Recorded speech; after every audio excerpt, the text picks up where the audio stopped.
Hello guys, so we are going to continue the discussion with respect to Python. Already in our previous video, we have discussed about variables. Now in this video, we are going to discuss about data types. Now here is the detailed video outline. First of all, we are going to understand the introduction to data types, importance of data types in programming. Then we are going to explore some of the basic data types like integer, floating point numbers, strings, and booleans. And after that, after some number of videos, we are going to see advanced data types like lists, tuples, sets, and dictionaries.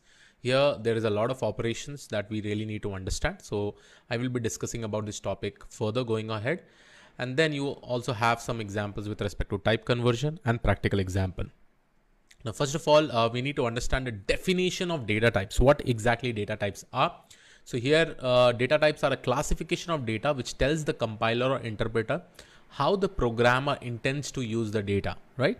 They determine the type of operation that can be performed on the data, the values that the data can take, and the amount of memory needed to store the data, right?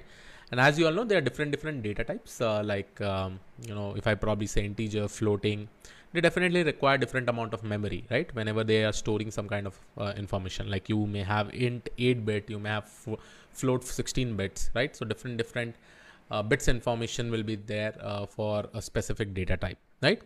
Now let's understand what are the importance of data type in programming. So data types ensure that the data is stored in a very efficient way. They help in performing correct operations on data, and proper use of data types can prevent errors and bugs in the program. And obviously memory management is also one of the very key term. Okay. Now let me just go ahead and show you with respect to the code and how we can basically start with. Okay. Now the first example that we are going to go ahead, right, with respect to the data types is nothing but integers. So here I'm going to basically go ahead and write integers. So this looks like a plain text. Let me delete this because I don't want this. I will go ahead and create. So here you will be able to see integers example. Okay. And first of all, let me just go ahead and select the kernel. Okay. So the kernel is over here. Now let me go ahead and create a variable of an integer type, right? Now, if I really want to create a variable, I hope I have already told it. Let's say age is equal to 35. And if I go ahead and write type of age, this will specifically give me an integer value. As I always said, whatever topics we are seeing, again, it will be getting repeated. We will just be seeing that how more things we can actually learn about this, right? Now, see, I've already spoken about variables. I've already spoken about integer, but since we are learning now about data types, here also you'll be able to see that so many different things are there, right? Then once I probably create an integer variable, you can also go ahead and create a floating point number. So let's say my floating point number over here, floating point data type. Okay. Floating point data type. Here I'm going to specifically use it. And let's say over here I define like, or let's say I will probably define the width, right? Or width or height or anything. So let's go ahead and define height. So let's say that if I'm writing 5.11, so this will be nothing but if I go ahead and print the height, right? And if I go ahead and print the type of the height, right? So here you'll be able to see that I will be able to get my floating point number, right? So here you can see I'm able to get 5.11, and this is nothing but class float. This class was nothing but int. I've already spoken about typecasting also, right? So this is one of the other data type like floating data type, floating data point example. And the next example that I can probably take is for string. So string data type example. Okay. I will be showing you more examples as we go ahead. So let me say this is name is Krish. Okay. And here you can probably see I'll go ahead and print the name, and let me just go ahead and see print type of name. Okay. So here you can actually see that, okay, fine. I'm able to see all these things. I'm able to get this information and all, right? And similarly, one more common data type that we will be specifically using is something called as Boolean data type, right? And again, guys, I'm not showing you much operations because operations will be coming as we go ahead, right? When we'll be learning about our next tutorial, right? Where we'll be learning about operators. At that time, we'll be discussing more about operations, how we can use this and probably do different types of operation and all, right?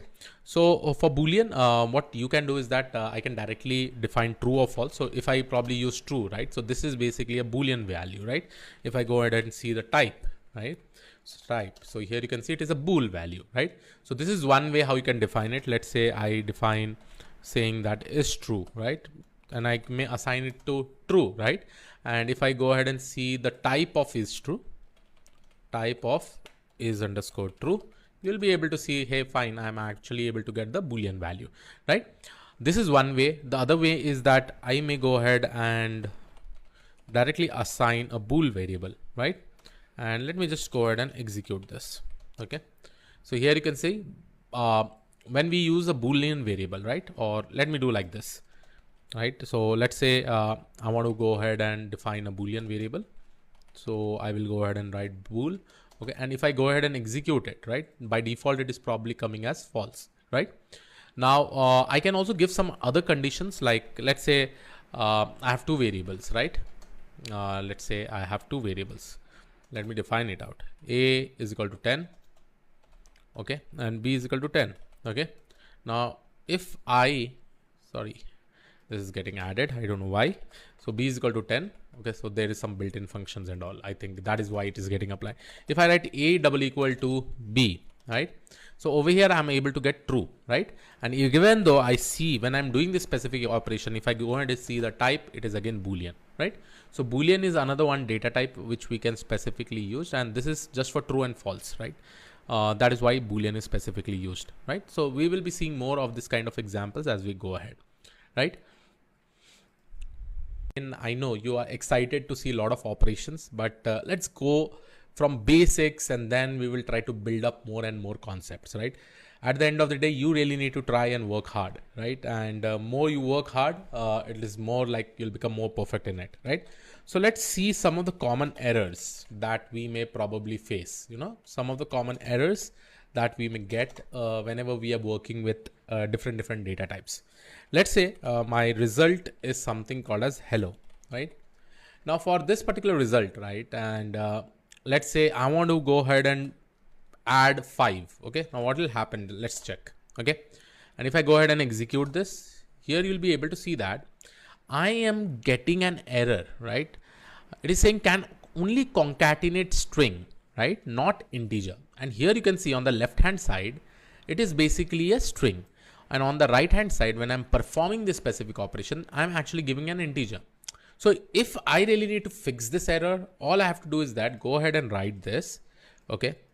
And over here, I need to do the typecasting, right? So let's say if I go ahead and write str of 5, then this issue will definitely get fixed, right? And if I go ahead and print the result. Okay.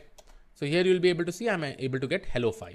Now that is the power of typecasting. See, in this particular case, when I was trying to concatenate or add 5 over here, right? And obviously it is not possible because this is a string and this is a numerical value. We cannot perform any mathematical operation, right?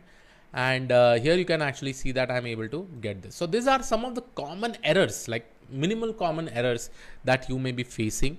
But we will deep dive more into different operations. And one more thing that I really want to talk about, let's say if I want to define a string, right? Let's say like hello. Okay. Now you'll be able to see string dot. There are so many different methods, right?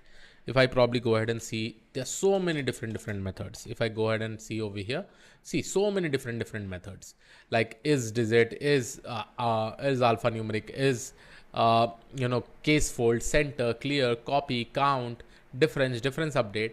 So we will also be seeing this kind of operations once we go ahead towards the advanced data type, because see, we need to understand all these methods, because all these methods, once you understand, you will be able to understand it, how you will be using in different operations.